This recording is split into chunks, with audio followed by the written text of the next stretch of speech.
Mm. A big welcome to How Do Men, the podcast with the ambition of building conversation, co learning, and co creation in order to find solutions, tools, and concrete tips for the modern man. So, here today, I'm here with none other than Joel Strom. Joel is a former actor, men's work facilitator, and podcast producer. And his mission in life is to create a playful world of love and truth by dancing with the shadows. That's very exciting to hear. Love to talk more about that. Yeah. He grew up in Sweden without a clear masculine role model, as many of us have, harboring a ton of fear and disgust against manliness until he found the digital men's group Storebror, which is Big Brother. And today he runs a media business aimed at healing and connecting humanity's potential for the greater good. I feel a lot of vibration when I read that. Yeah, when you sometimes when you're trying to explain something and you're like stuck in your head and trying to make it clear and real, it doesn't really happen because something is in the way. Mhm. But oftentimes when you just go at it and you don't think too much and just get it out there. I was like actually on the toilet like a couple of hours before we sat here when I just I don't know what to write. I just wrote something and then I felt like, yeah, this is good. This feels honest. Let's Yeah, go for it. I love it. Wow, at the toilet as well. Thank you for giving me that. Yeah, thank you for having me. Oh, so amazing. Yeah. Let's begin with the check-in of this podcast, where I'd love you to talk a bit about what being a man means to you. Being a man means to be of service for something bigger than myself. It can be like fighting for something, protecting, or whatever, but being in service for others is my definition of being a man. Hmm. Being a service for others. Contribution Yeah. for a collection of people, your family, or the society. I would say. Yeah. The contribution act is, or the contribution aspect is definitely something that keeps coming over and over again Right. as one of the major aspects of manhood and manliness. Yeah. Yeah. Uh, I'd love you to elaborate a bit on that. Has it always been like that for you, or when No. did you reach these conclusions? No. I think um like going from being a boy or a young man, being very very centered about the ego and myself, um, and then because of doing the men's work, finding that the real gift is actually to give, and to be and to support, in this case, other men, but it can also be like your family or friends. It just clicked. It just felt like, I mean, this is something I've always heard, growing up, that it's a great pleasure in being part of something bigger.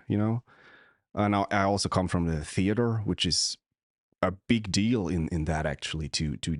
It's not really about yourself, even if that is a easy trap, to stand in the spotlight, and everyone is looking at you, but you're not really there because of being seen. You're there to serve the story. It's an act of service.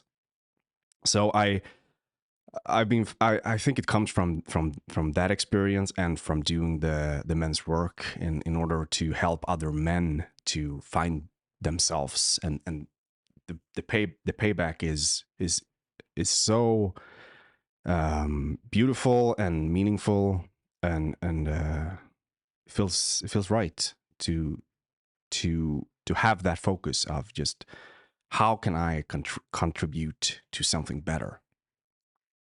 Yeah, like there your clarification of it, and also thank you for sharing, opening up about your road to the conclusion. I'd love to cover more about your element of being an actor, Yeah. considering Yeah, you too.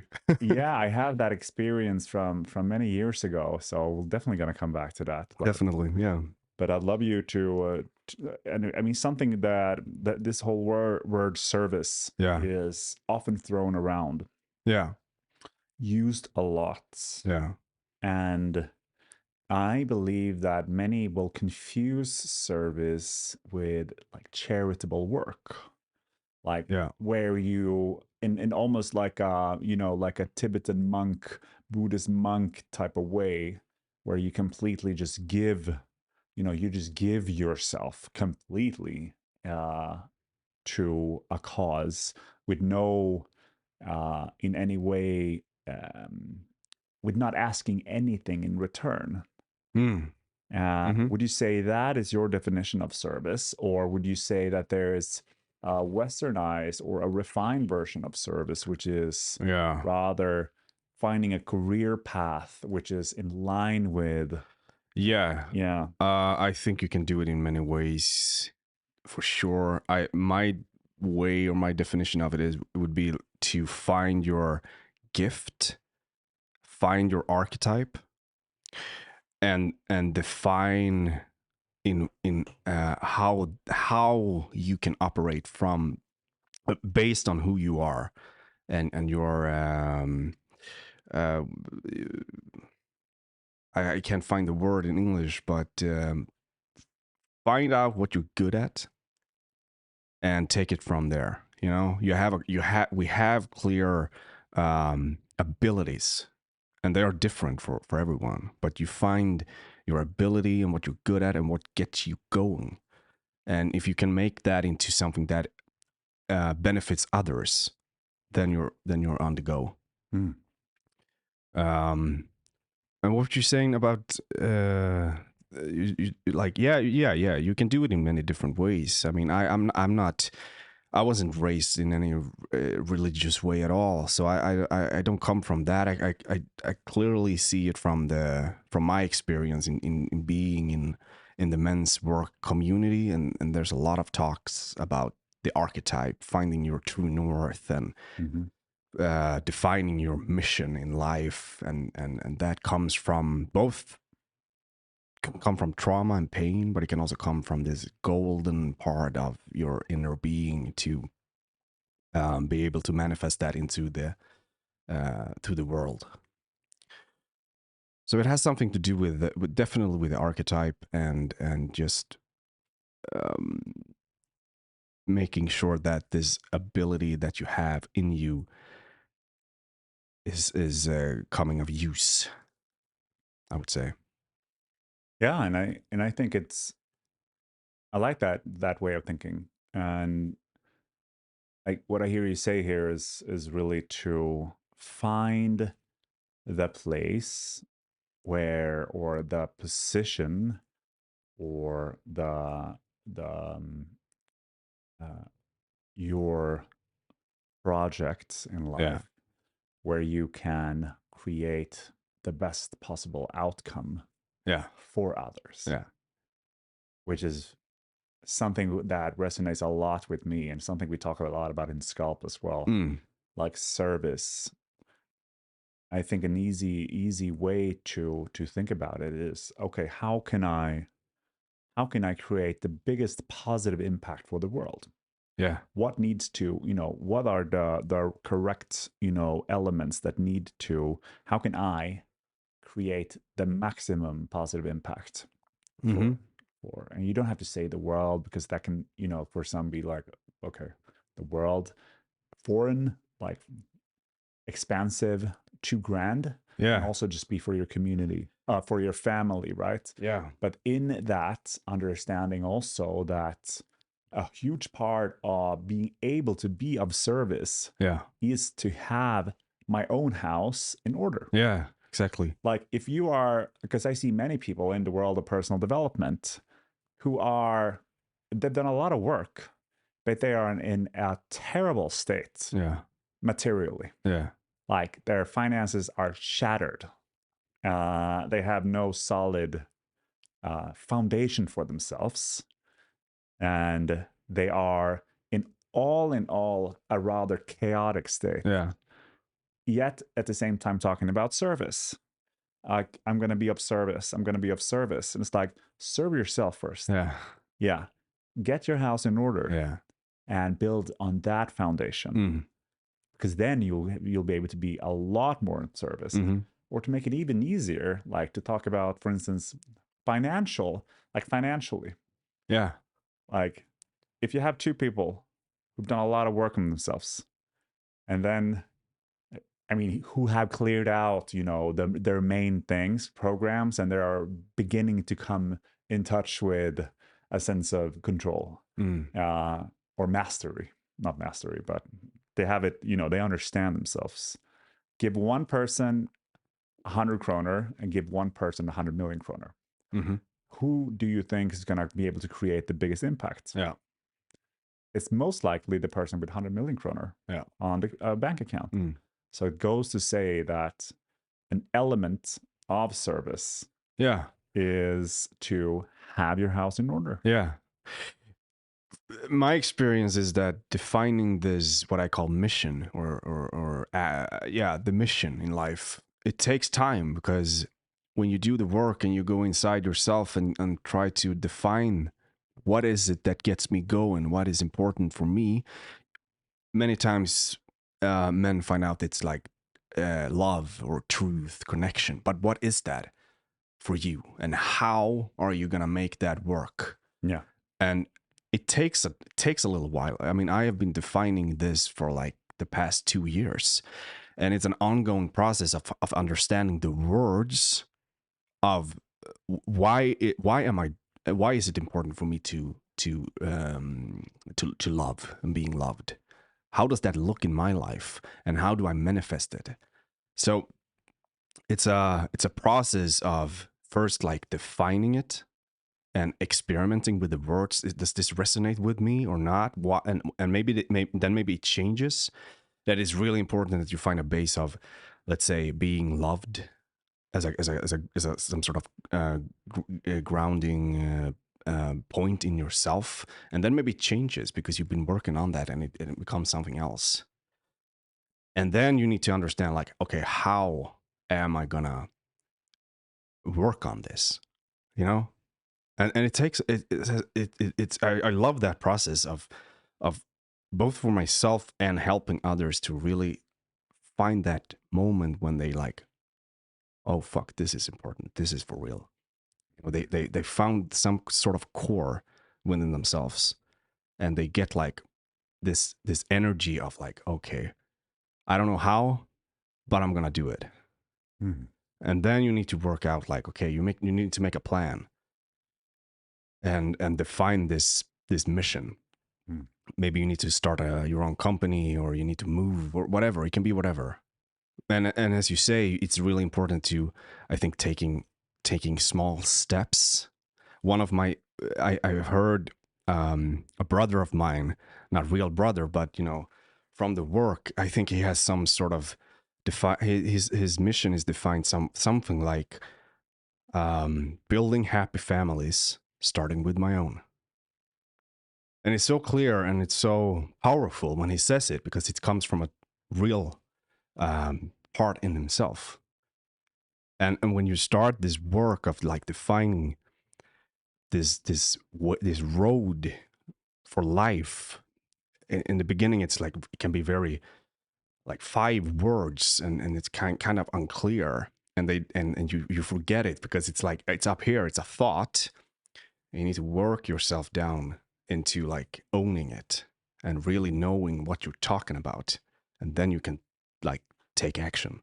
And you can take action even from the beginning and fail. That's totally fine too, but it takes a while to get to know yourself.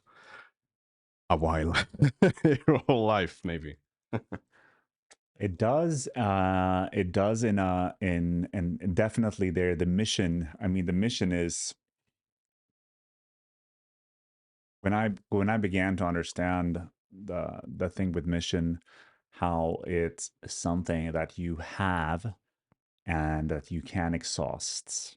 As you have your mission, and your mission will be with you until at some point you kind of not feel like doing it anymore. Yeah.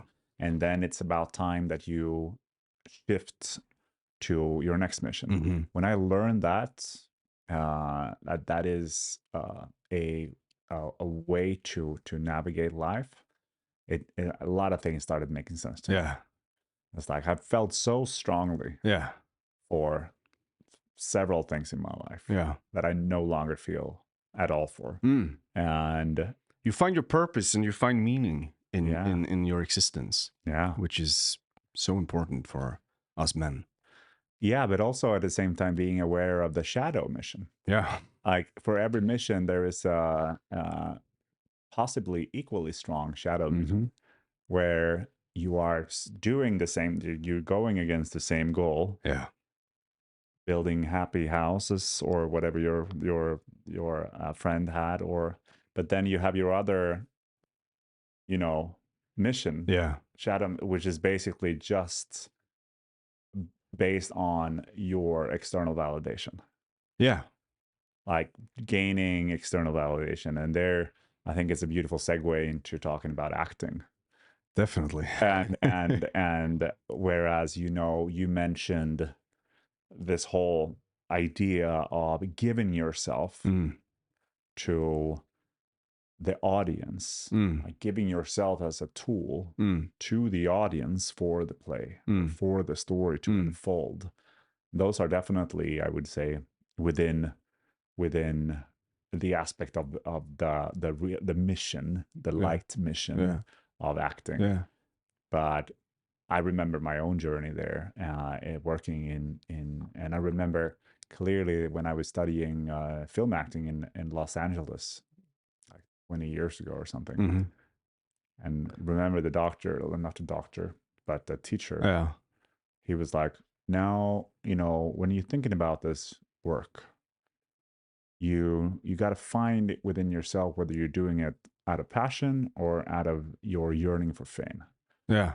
And a good way to answer that is to ask the question, okay, let's say you're doing this, and now let's say you knew that 5 or 10 years down the line, you'll be a working actor, you know, like we'll have different gigs, you know, theater work, some small film work, Mm. and it's going to be a way for you to make a living, Mm. and it's going to be a way for you to sustain your family. Mm. But you'll never be a famous person. Like it will never be something, you'll never be on any red carpets or anything like that unless it's your own movie. But you're never going to be the Brad Pitt. Mm. You know, would you still do it? Yeah. And I remember like nodding, like, yeah. But in my mind, I was like, fuck no. So Which school was it? What technique did I, you I study? studied at the New York Film Academy. Yeah. That was the beginning point, or my I did some small things. Like my mother was working at a theater here in Stockholm, so Mm. uh, throughout my upbringing, I was put into different, you know, musical things or schools. But this was my real like first real attempt at trying to become a actor. And then I studied 6 years later or 5 years later, I studied method acting in London Mm. as well. Mm. But yeah, what about yourself? What's been your journey there? It's I started when I was a kid. My mom was not an actor, but a drama teacher for kids. So that's how it started. She took me there, and I was hooked immediately, like 9 years old, and then it became my path. I studied acting in school, and moved on to folkhögskola in Sweden.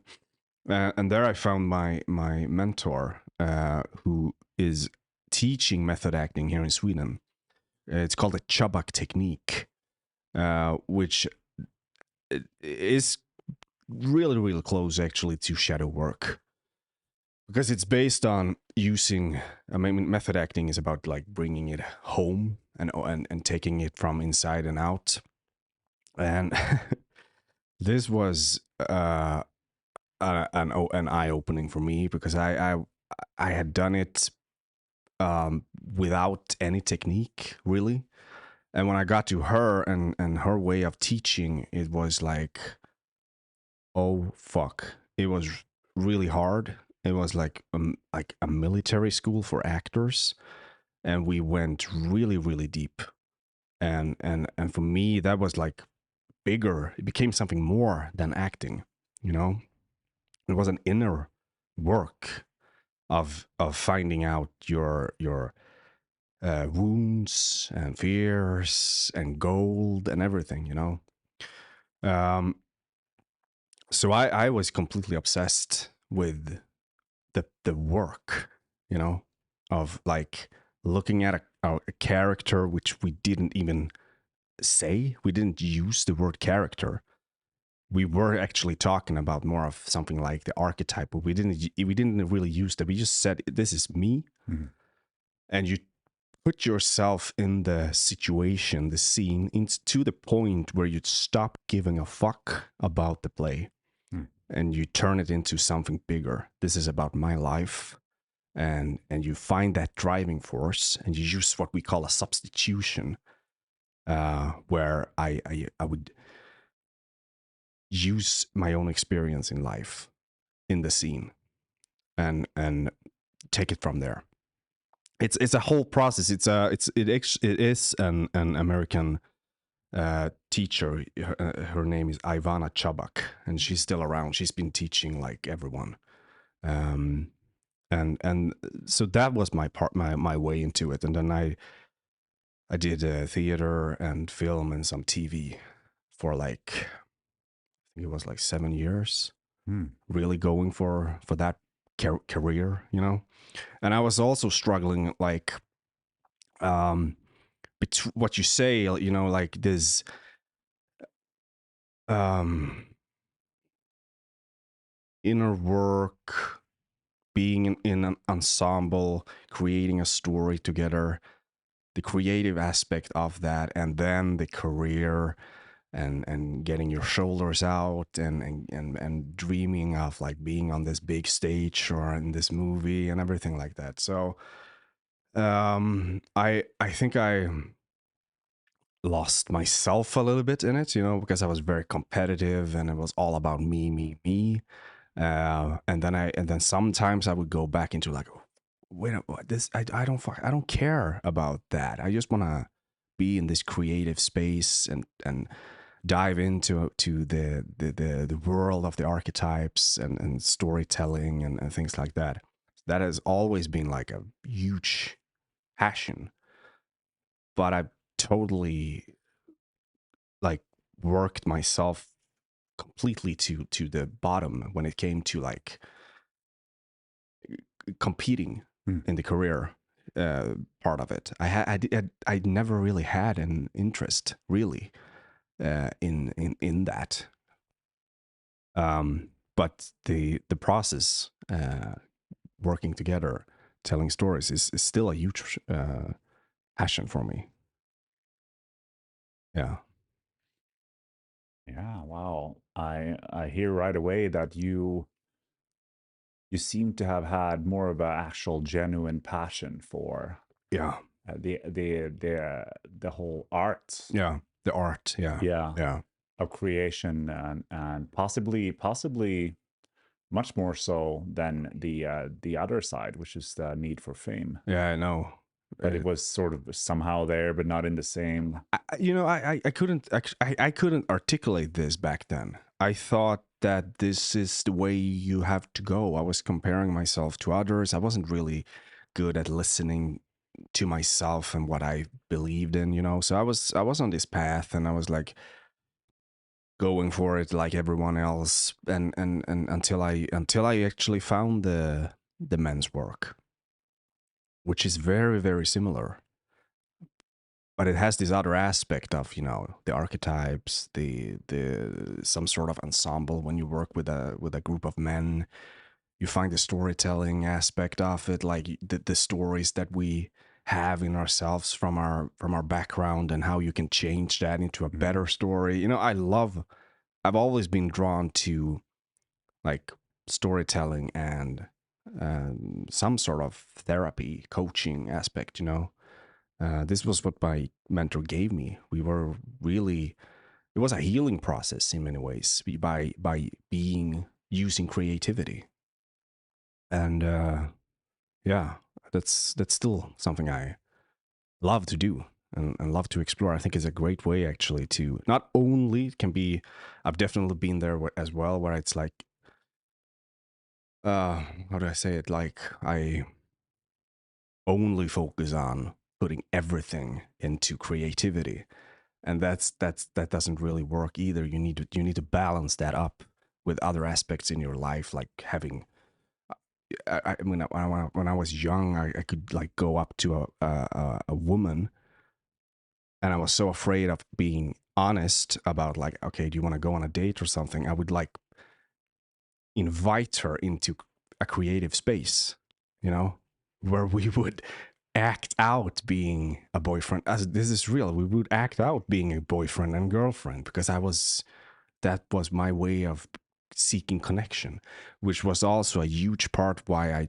finally just I can't do this anymore, because it got like almost too obsessed, and I was like hiding behind this image of this great actor, Yeah. you know, and I just I was, yeah, I couldn't do it anymore, you know, and that's been a journey to then like, okay, let's slow it down, let's find something else here, let's explore something else, and then it has like come back in a more honest way of like still really admiring the work and the process, but don't flee into it, you know.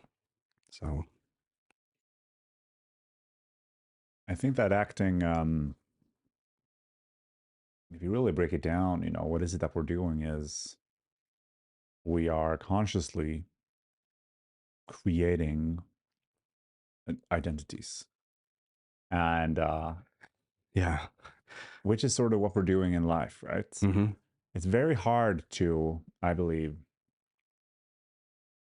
I think that that's a journey we're both on to understand like what we're like the authentic expression of me, which is Mm. forever changing. Who am I?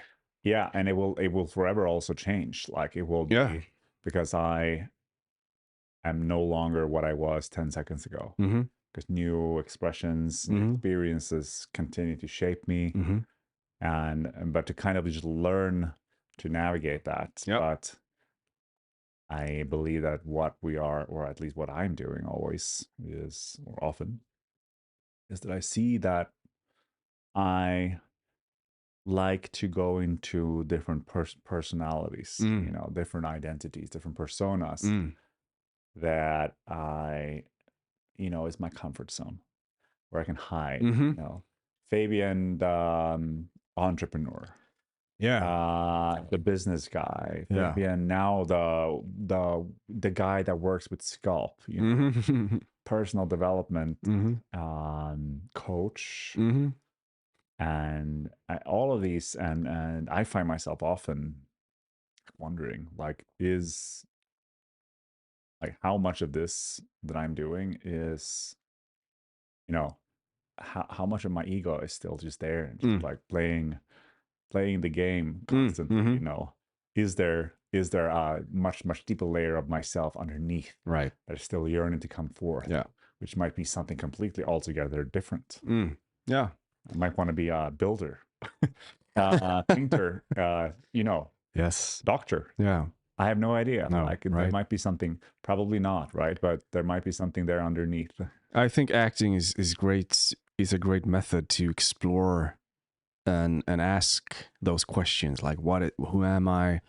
What does it mean to be a human being? Mm, Like where the fuck are we in this whole place? I think it's awesome to allow playfulness and creativity into that, because I think that's a huge, if we talk about mission, I think and the archetype of like the archetype of the magician. is very close to being the artist, seeking, going into the fear, going into the unknown in order to create something new. So I think it's I love it, and also I have a I'm drawn into exploring what I don't know, like dancing with the shadows. Mm. It's I don't yeah, I don't know why, but it's I can't resist it, you know. Mm. So please expand that a bit if you can. Like dancing with the shadows. Yeah. It was one of it came to me when I was on a weekend for a leadership training. Mhm. And when I got there and we were gonna start, everyone had to write down their intention for the weekend. And I was like, I don't know. How do I know? And then it just came from somewhere. Like, I'm here to dance with the shadows. Okay. I don't know what that means, but that sounds cool. And I had this experience during that weekend where how do I explain this? I definitely went into some sort of shadow part of myself. And it was one of the most liberating things I've ever experienced because I could distance myself from it, but I could still be there. And I was actually in a process of helping another man. So it wasn't really about me. I was playing someone else's, I don't remember, bad parent, you know? Oh, yeah. And it just completely took over me. And, it, and it was really fun and it was really powerful. And I was like, what the fuck is this? But I found some sort of tool there where I understood, like, okay, this is very powerful stuff to allow yourself to go into these parts in order to explore and to create and don't be um afraid of it. Humor has always been a huge part in my life when things are really tough. Some sort of mechanism kicks in where I just go really nihilistic and laugh at it.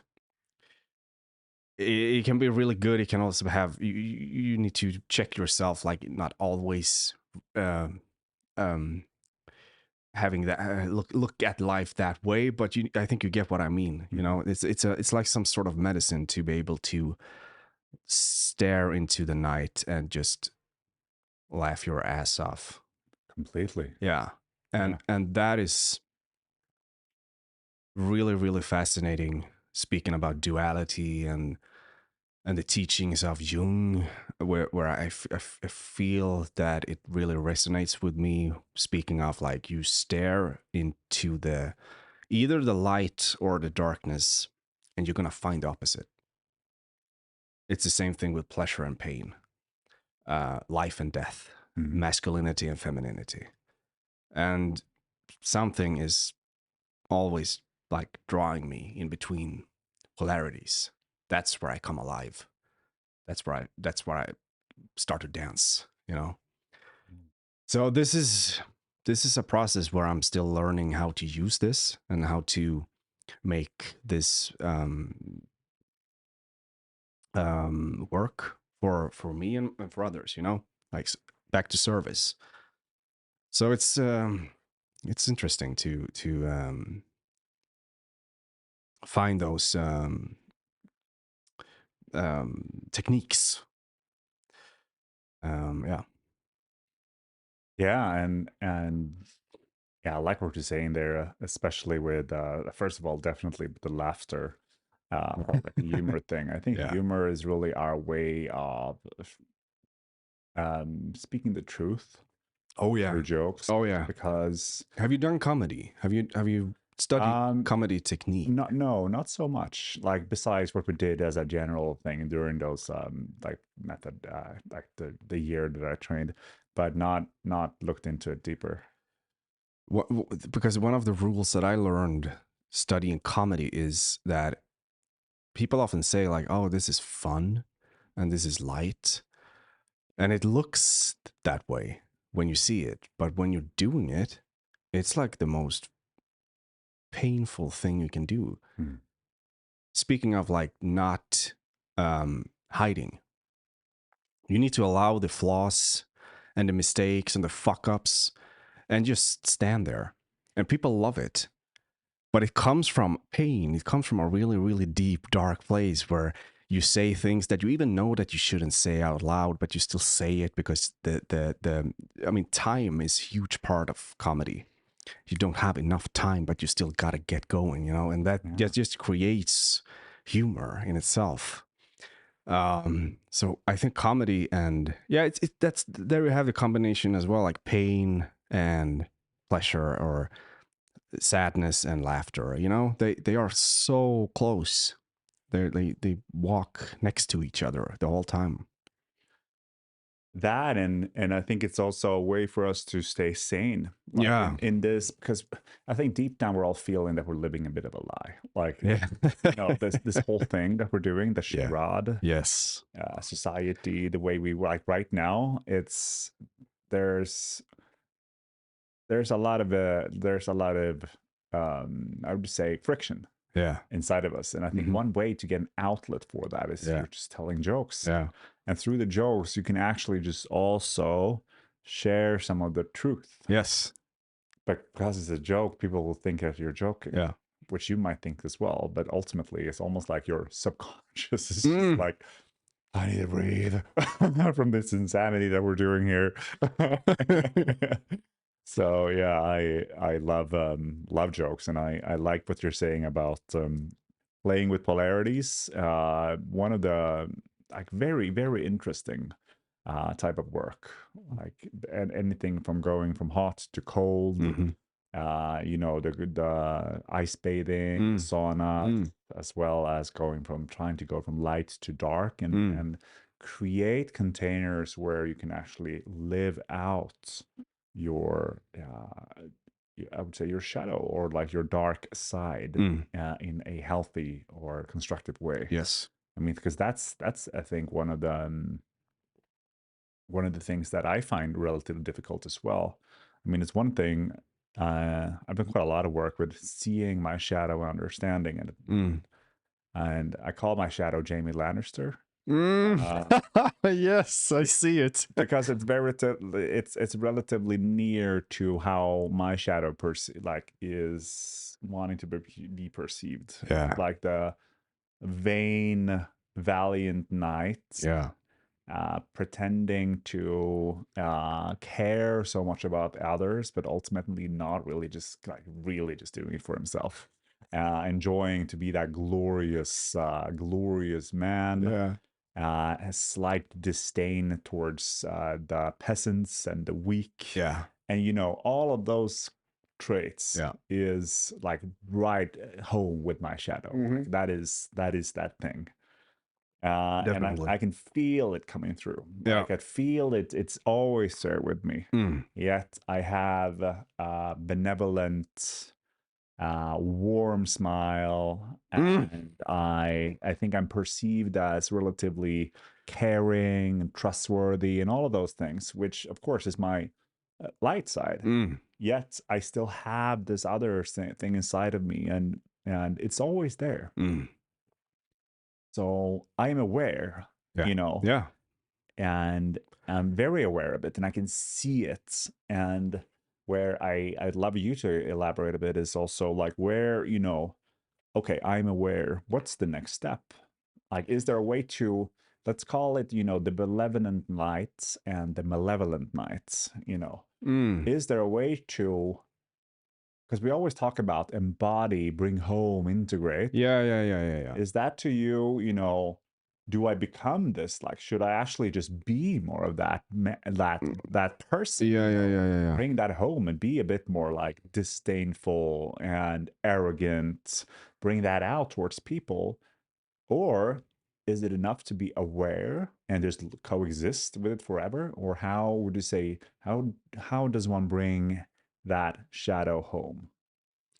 That's a great question. 。 . 。 . 。 . 。 . 。 . 。 . . 。 . . 。 . . . . . . . . . . . . . . . . . . . . . 。 . 。 . 。 。 . 。 。 . 。 。 . 。 . 。 . 。 . 。I would start with saying that I agree with making yourself aware, conscious of your different personalities, both the light and the shadow, and that takes a while. Um, and learn how to integrate that, stare at it, give it a name is a great way of getting it closer. My process when I've been dealing with parts of myself which I just like I don't want to accept this. I don't want to acknowledge that this is a part of me. It takes a while because I go into it and I start to like almost like having a conversation with it until I give it a name, and I'm showing this aspect that I'm curious about it and that it's welcome to say something if you would like to. Um, and then it's after a while it's the same thing. I find the humor in it. I've been dealing with my own like uh, years ago. It was definitely hard for me to owning my sexuality, to showing people, that I want you. I would, and then I've worked on that, and it was really fucking shameful. It was really like I don't want to. Oh God, and I just keep looking at it and kept like accepting it until I found the funny side of it, and then you are on the go because it becomes like lighter and easier, and then you know that okay, this darkness has become lighter. And then it's different when it comes to aspects of like greed or these darker sides which we don't really want to acknowledge that we have. I mean, there are collective shadows out there which are seen as ugly or bad, and I don't want to be a greedy. I don't want to be a greedy person. But it's still important, I think, to acknowledge that I have that in me and don't block it out. So maybe it's something like that because some of our gold is actually put in the shadow, and then you should definitely bring them out, and then you can use them and manifest them out into the world. Some aspects are good to be aware of, but it doesn't mean that you should go out and be greedy. Um, but for me, it's like I come from this aspect of being an artist and to be able to create with it, and in that aspect, I just think that it's a huge um, a, uh, tool, you know, in order to tell a story, for example. Then you definitely are allowed to look into these really dark, crazy parts and bring them out there because I think there is a healing process even in looking at someone who is allowing that part of their human being. There is something there that we recognize ourselves in others, and like, oh, you see someone who is the villain, and I think there is a healing process there where you find yourself in like, okay, I'm not crazy, I'm not alone feeling this way, like hating the world or whatever it is. I think that is also healingful in allowing to have those emotions, and maybe that's where it is, like you are aware of it, and what you do with it, I think it's up to each and every one. um if you want to just have that awareness and focus on the light, I don't know, it's a good question. um I mean, I think there are many techniques and different ways of approaching it, and yeah. thank you for sharing your viewpoint on this. I think this is now becoming more going into more advanced, like, because this is one thing, first of all, just like you say, finding it out, like understanding and seeing it, but the second thing there, I think where many are still in complete denial. Yeah. And especially also with especially people who think of themselves as working in the field of personal development Mm. are still just turning away from all of that, because Mm. there's this like yearning to be uh, a light warrior, or just the wise man, Yeah. and being all of that. Mm. And your only outlet for your dark side is when you go to Burning Man and take drugs for a week, or go to different parties, you know. Mm. But you're not, but other than that, you're just shutting it away. Yeah. So you find different outlets. It's the same with, for instance, you find your, which is good. Like Mm. you find you go to martial arts, you go Mm. fighting, and all of that is a way to create a channel for this energy inside of Yes. you as well. We must have those arenas for these, for having that outlet. It has to go somewhere. We can't just store it. It's not gonna, that's not good at all. We need like the martial arts or the art or something, like to put it, to use it in some way. From what I've gathered, and it's something that I'm keen to explore more, is that you can actually turn it into an inlet through only one way, which is sexuality, like through tantra. Like in the tantric experience, there is a place where you can actually internalize and integrate the darkness Yeah. inside of you, through this not necessarily sexual process, but the overall tantric process. I'm not the expert here, but No, me neither. But it's sounds cool. yeah, I'm actually gonna realize there's this one man I want to bring to the podcast, Ted Yeah. Wallach, who is he's a good guy on that topic Mm. to talk about it, Definitely. because most of the others are outlets, finding a way to let out the energy. Yeah. Yeah. Yeah. Yeah. Whereas this tantric Yeah. journey is a way to bring in the energy into you, Right. which is why they say the sexual spiritual work or sexual personal development work is the most potent Yeah. Yeah. and intense there is. Yeah. If you can really go there and work with those type of energies, but it's relatively still, yeah, it's not the easiest path. No. No. No. No. No.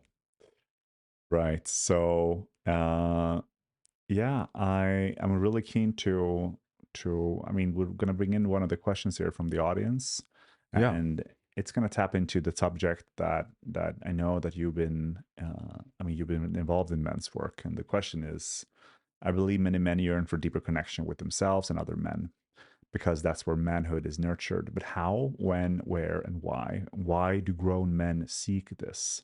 So, what qualities does it entail? How does it feel? And I'd love to hear reflections from men with diverse journeys, and what they long for. So, it's an open, wide question Yeah. towards, and what has been, so perhaps to kind of break it down a bit, Yeah. is to just say, what have been your biggest, I would say, takeaways and accomplishments through connecting with other men and working together with other men? Naked bath Mm. has been a great way of connecting with men. You know, in a sauna or in a lake. Um, Definitely. It was one of the scariest things for me when I first did it. Uh, but it's really, I think it's very, very bonding to be out in nature. Uh, and then you can add on to have like a project or to build something together. It can definitely be a weekend in order to help other men. But you can also just hike, go hiking, travel, cooking. Me and my brother and roommate, we have done, we just started to cook together, and it's great. It's a great thing to bond over. So I think that we if you are a man and you longing for male connection, just get something going and invite them into doing something that could be like pretty much whatever. But I think nature is a great thing to be part of, and start a man's group. There are protocols for it. There's this, like, you do it in a specific way. And there's a lot of learnings about how to run a men's group as well. Like, many times men think that it is a place for friendship, but it's not really. It's just that it's based on working and getting things done.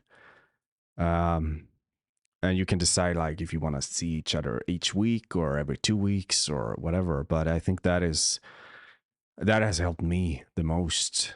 Naked bath, cooking, and being in a men's group. Yeah.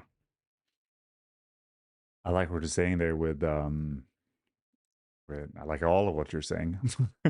Naked bathing, clearly, definitely cooking, and the joining a men's group or creating one. And there, I like what you're saying as well, because I believe many might think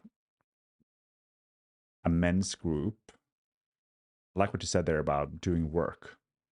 A lot of people, and I've also noticed a lot of men's groups are places where you just share. They're Yeah. sharing circles. Yeah. Like, you have everybody has their hour, like not hour, but like everybody, like, let's say you're 8 guys, 10 minutes each, and it's just share. Yeah. Go through the round. You might do some breath work in before or after, but that's about it. And then there's the work. And the difference there is enormous. Mm-hmm. To be able to take someone into a process. Like, I have this problem, for instance. I don't love my girlfriend anymore. I don't feel any sexual attraction. Or I hate my job, but I can't leave it. And, just find whatever challenge there is. And then for one person to go up, and then for the other people to help this person to actually go to the root cause. Because the problem is rarely what we say. It's just where we point to. But then you need to go on a journey to actually see what's the real problem and address that. Yes. And that's what I love about men's work. And I wouldn't say brutality, but it's like a straight to, It's raw. It's kind of raw in a way. And it's a place where, you're allowed to be whatever you are, because the whole container is built for exactly that. It's like, bring your asshole personality out if you want. We can take whatever you want. Definitely. I think it's, sharing is part of it, but it's not the whole thing. I think you need to find other men who are willing to hold you accountable and hold these men accountable and get shit done. What is the word? Accountability. What is the responsibility? And you make a commitment. Make a commitment to the group and make them sure that they will hold you accountable for this commitment. That's a great way of getting things done and get moving, and then you can talk and you can share and you can, like, as you say, you go deeper and you find out that, oh, this is not it, this is actually about my dad or whatever, and then you take it from there, but make sure that you are focused on, like, have the intention of the group We are here to grow. We're Yeah. here to whatever. Yeah, you know. I think it's playing with both the inner and the outer world in that sense. Yes. Like I think that's what we're trying to do. Our intention with the sculpt training and the program is really that to go through the 8 aspects of wealth, Mm. like the inner self mastery, fitness, relationships, Mm. purpose, mission, career, economics, mentors, lifestyle, and service. Go through that, and then each person is divided into like a subgroup. So you look at it week after week, like 1 or 2 days are just focused on, building a map or a landscape so we all understand what we're talking about. And then in the subgroup meetings, we deep dive with the intention of, first of all, addressing any root, like for instance, economics, like the Mm. economics course. We deep dive into like, what is my relationship to money, for instance? Highly complex subject, especially in Sweden. Oh yeah. So we then look at, okay, what was my relationship to money? What are my parents' relationship to money? Are they in scarcity mindset, abundance mindset? Okay, most likely they're in scarcity mindset because most are. Mhm. Okay, so I've inherited that. Yeah. So then I need to connect with that realization. But then, once you've connected, it becomes the next stage, which is what is my immediate next step? Mm. Okay, what do I need to do right now Yeah. around this area? And what do I need to stop doing right now? Yeah. And then we work with our groups, we communicate those commitments to the group and to our accountability buddies. So each person has a 1-to-1 accountability buddy where you connect with your commitments. And in this way, we create the change through the program instead of go through all of that and then make up your mind later. Mm. How do you deal with men who are coming to you and they discover all these aspects that they want to change, they want to grow? Um, how do you make them understand like where to start? Mm, You know what I mean? Because exactly. my experience has been when we teach accountability, for example, many men they run at it and they're gonna change overnight. Yeah. If they haven't never done a meditation, they're gonna meditate for 1 hour every day, and we just, dude, chill, stop. I don't believe you. You're not gonna do it. No. You need to break it down and be smart and think and make a plan that actually to build that to build it. Yeah. Have you experienced this as well? I think this is very common for many men. It's many men, and that's the reason we created the sculpt map. So we assess everyone based on your health in your 4 physical dimensions, like your 4 dimensions, which is your physical, your mental, your emotional, and your spiritual. Yeah. Okay. First Yeah. of all, what is my health? It's actually broken down into 7 dimensions, but to make it easy, Sure. 4. Mm-hmm. And then we also assess your 8 outer aspects of life. Like, what does your fitness and longevity look like? What does your relationships look like? What does your purpose, mission, and career look like? And then you grade yourself. So you'll see where it hurts the most. And where it hurts the most, or so to make it easy, where you suck the most, Yes. or where you're not performing as good as you'd like to, is not necessarily where it hurts the most. So I might be, for instance, having, terrible relationships. Mm-hmm. I might be broke, and I have a job that I hate. Mm-hmm. Quite standard for many. Yeah. Yeah. Okay. But one of them is going to hurt the most Mm. for you. Mm. So we assess through our engagement with them, like what is challenging you right now? What is the most challenging for you right now? Okay. We identify that. We start there. So if it is, I can't feel anything, I'm numb, Mm. and I hate that. Mm. Okay. We got up your emotional fitness. Yeah. Emotional intelligence needs to go up. Yeah. And then how? You start there. Yeah. So that's really, it's really a very easy framework. It's like, what is my biggest pain? Mm. And what is my dream connected to that pain? Mm. Which is like, what is it most amazing outcome? Let's say I hate my job. Mm. My dream is that I have this job of fulfillment. I feel like I feel creative and I feel like I'm growing and I feel purposeful. Okay, Mm. that is my dream. And the last question is, what's the bottleneck? What is the thing that you can work on that will have the highest impact connected to this dream? Mm. So if you ask those three, what is the pain? What's the dream? What's the bottleneck? Mm. And then you just work your way through yourself. And in that way, you can easily see that Sculpt or any personal development is just a game.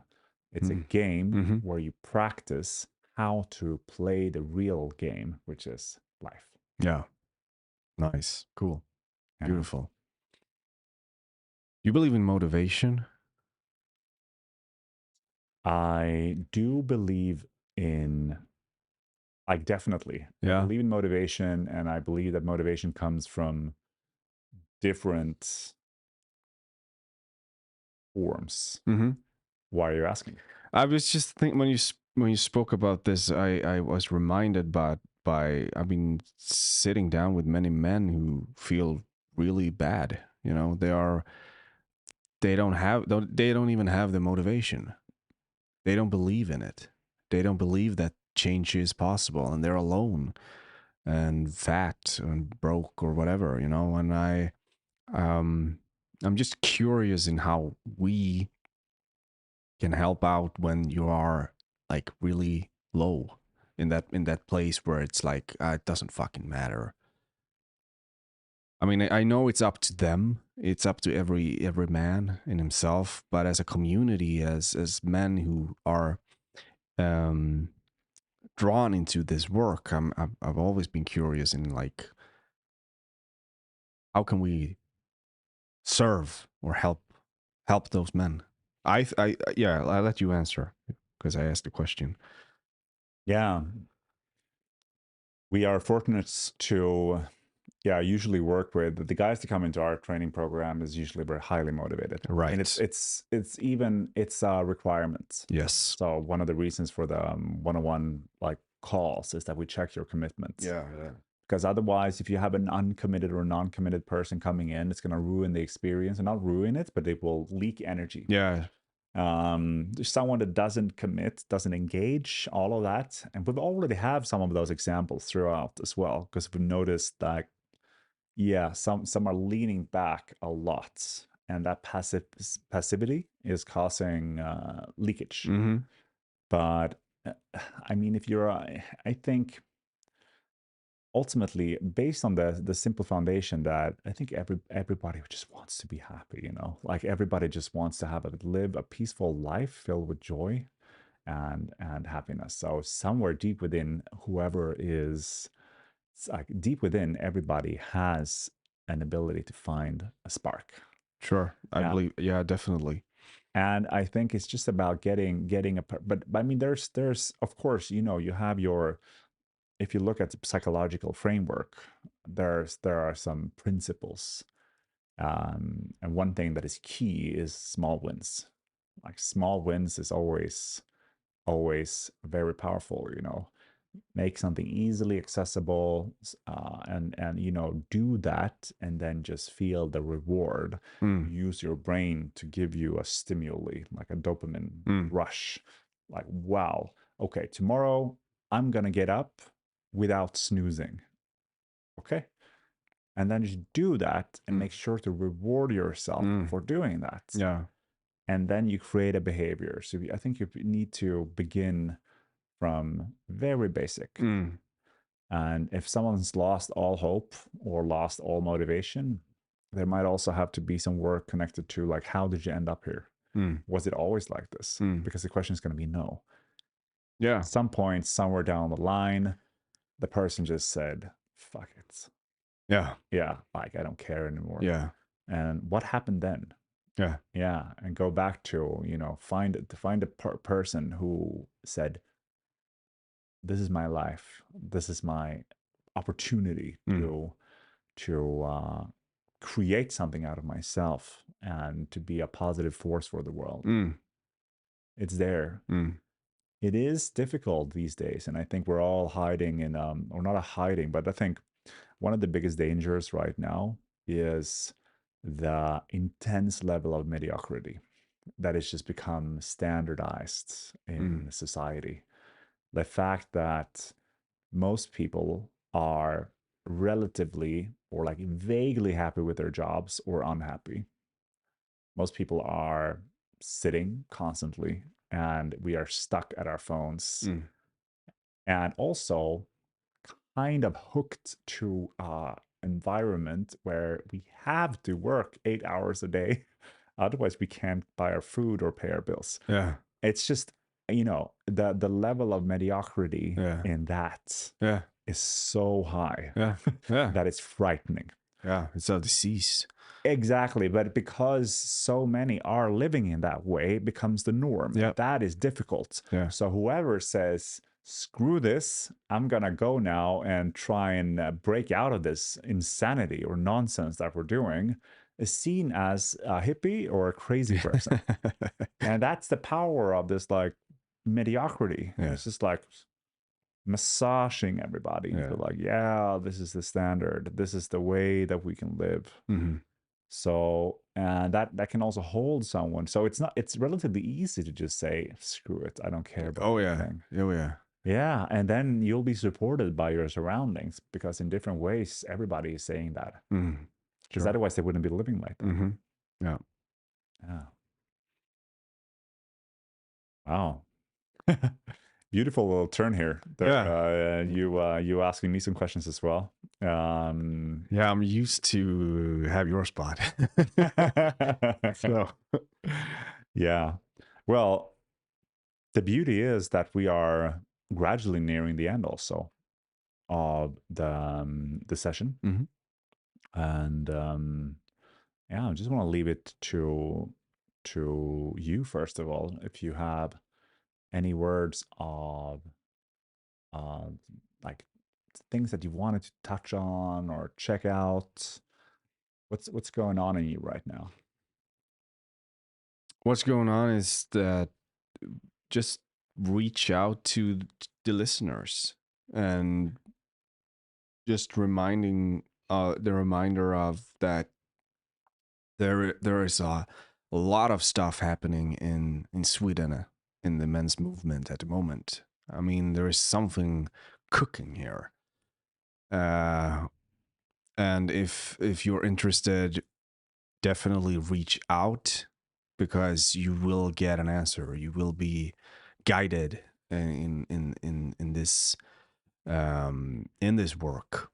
There is work to do, and things are really happening. And I mean, the ability to get yourself together, get your shit together, and make a change is possible through the help of other men. Um, we have a long way to go, but we're definitely. I mean, I know you and your team and me and others are really going at it, and things are happening. And I think the more we connect with each other and support each other in our different arenas, it's gonna be even better. That's the brotherhood, and that's the healthy masculinity that I want to see and be part of. It has helped me tremendous. It's been like the biggest, most important thing and I've done. And yeah, it's possible, you know. Just don't believe that you are alone because it's not true. Yeah. Amazing, Joel. I have really enjoyed this conversation with you. I mean, we started off talking about acting and your beautiful description of acting and how closely related it is to personal work or inner work, Yeah. and they gave me a lot of insights actually, Mm. as well. That's really what we're doing, to take on a role and character is much in the same way as taking on an aspect of yourself, and exploring that in a men's work circle or anything like that. And then we ventured further into your work there with shadow, or dancing with the shadows, and how you see that you know first of all, the importance of playing with the polarity, Mm. as well as just becoming aware and understanding. You also talked about what love means, and that you've been on this like 2-year journey of just understanding why you are doing what you're doing, Yeah. really getting at the core of yourself. Yeah. Find that highly admirable, and something there to for everybody to, especially the listeners that have been doing the work for a long time. Mm. Are you doing it for the right reasons? Mm. Whatever is the right reasons, wrong, bad choice of words, I would say. But are you really at your core? Yeah. Or are you still at some layer, Yeah. you know, messing about? Yeah. And then I really enjoyed how the conversation then turned Yeah. and shifted into motivation, and Mm.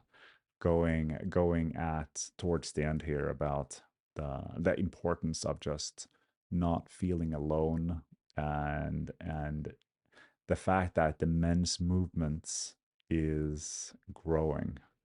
The men's movement is yeah, something buzzing. It's like bubbling. Yeah. Yeah. So I want to thank you again for coming. Thank you for having me. It's Yeah, been great. Thank you, Fabian. hope to see you here soon again. Definitely. See you soon.